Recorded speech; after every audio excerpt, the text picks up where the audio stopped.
Welcome back, welcome back, welcome back. Yo, look, we have, of course, some new news that came out this week. I think a lot of people already know, but we talked about this story happening. It was the Triple Crown, MLR, USA Rugby, World Rugby coming together to combine their powers to create the newly combined Anthem Carolina Rugby. Yes, we finally got an announcement of their name, and it is the Anthem. I think this one, honestly, not the worst name.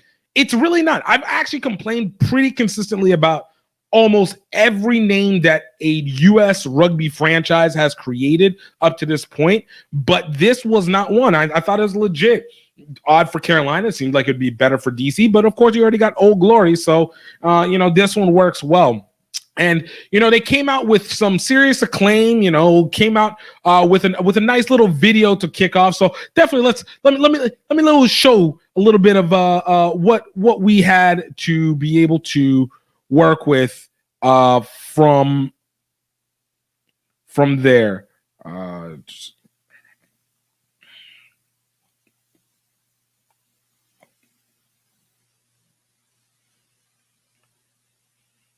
Rugby to new heights on the world stage. Major League Rugby is excited to announce a 12th team for the 2024 season, Anthem Rugby Carolina. This landmark partnership between Major League Rugby, World Rugby, and USA Rugby represents a unified commitment to lift American rugby to new heights on the world stage. Representing the patriotic spirit of the Carolinas, Anthem RC will accelerate the development of young American players as they aspire to represent our USA Eagles at Rugby World Cup 2031, the first ever on home soil. It's rugby time, America. Major League. Yo, so this is what we got. This is what we got coming on right now. So I again, we've talked about Anthem. We've talked about this happening. I've given my opinion. I'm still not 100% believing like this was the best move, especially for the money and investment. I also understand the factor that there is the need to be able to have that USA Rugby developing squad to be able to come in. But it does make it a little confusing in the sense of like, how does the pathway continue to work now with this USA Rugby team basically bringing in their own version of a pathway to the national team? Like, if this squad loses in MLR, what does that speak to our national team? So I don't know. It's not like I would rather, like, again, grassroots to be able to create it in other content, but at least I hope that with this, they're going to do more than just be a developmental squad, like just to be able to play. Because if they do that, you're just doing another USA Falcons, another USA Hawks. Like, that feels counterproductive. Now, if this Anthem team puts together something that's equivalent to what we've just seen from Six Nations Full Contact, and we get to not only just watch this team play, but we literally are following and participating in what they do and in the players and getting to know them either during the season or afterwards, then I think this might be one of the best marketing elements that could be done for USA Rugby and MLR simultaneously.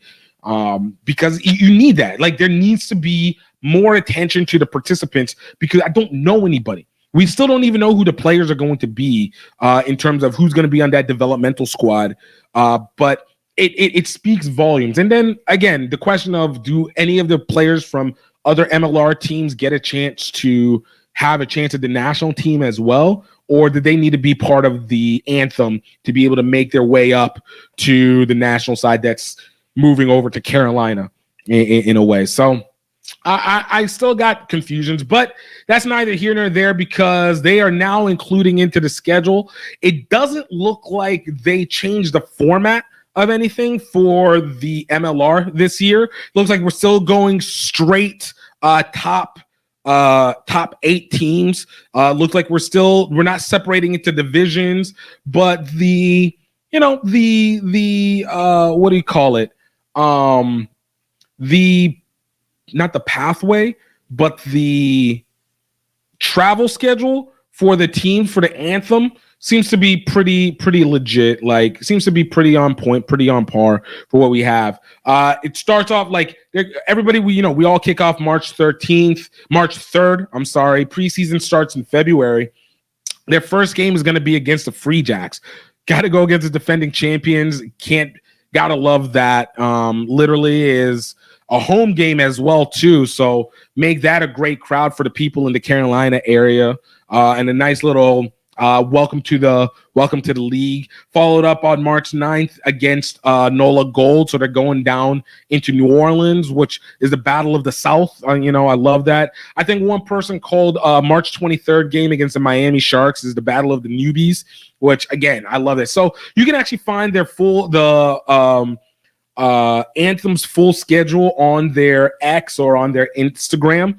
Again, I think it's going to be a good schedule. I think they got a really tough competition. They're going to be playing the Free Jacks, Gold, Dallas. They're going to be playing Dallas, Miami Sharks, Old Glory, Utah, Chicago Hounds, Seattle Seawolves, Houston, Los Angeles, Old Glory. So they're playing everybody with their double headers going against the NOLA Gold, the Miami Sharks, Old Glory, and the Free Jacks, and the Chicago Hounds.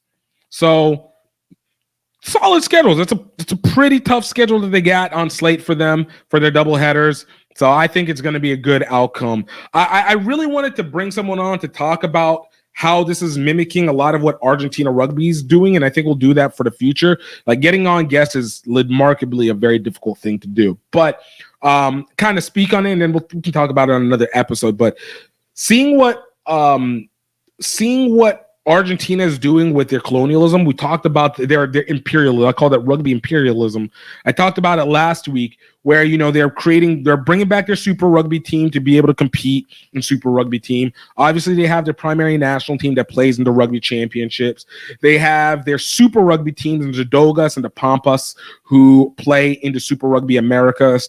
And then, even though it's not connected to Argentina, but bringing in the Tongan team from Tonga over to Hawaii, it kind of creates a whole complete arc of what this Argentina rugby union is really trying to do in terms of expanding and developing their rugby at the highest level. And of course, where they're able to do that from is because of the fact that they were able to build so well in terms of their grassroots and their club roots, which is why I go back and say, like, I really am not sure if the Anthem is a great usage of the money needed to be able to develop rugby. And especially over the course of this next 7 years that you want to be able to have, like, this is the time where you start really creating a grassroots uprooting, because you need the crowd. Like, stop trying to support on the Europeans and New Zealanders and South Pacificers all in general to come to the US and come to the US to be able to watch the Rugby World Cup. You want to have more than a solid base happening in the US, and really an overwhelming USA spectator group coming through. So building up on the grassroots, building up into youth, and doing things that can add to the entertainment value for the fans to be able to follow people is where I felt like the money should be suggested. And I know in the comments I had one person say, like, it wasn't worth it. And then we'll talk about that. Wasn't worth the monetary effort to bring all these teams to put money into grassroots, because the money that would be used for MLR or for this MLR team wouldn't scratch for grassroots. But again, there's so many ways to be able to attract to the grassroots without you having to necessarily input directly to the unions, but more so create funnels that allow the individual unions to be able to rise and be able to have a better access to new talent, new people. I have a friend of mine whose kid just started playing rugby. He's an old high school buddy of mine based out of Houston.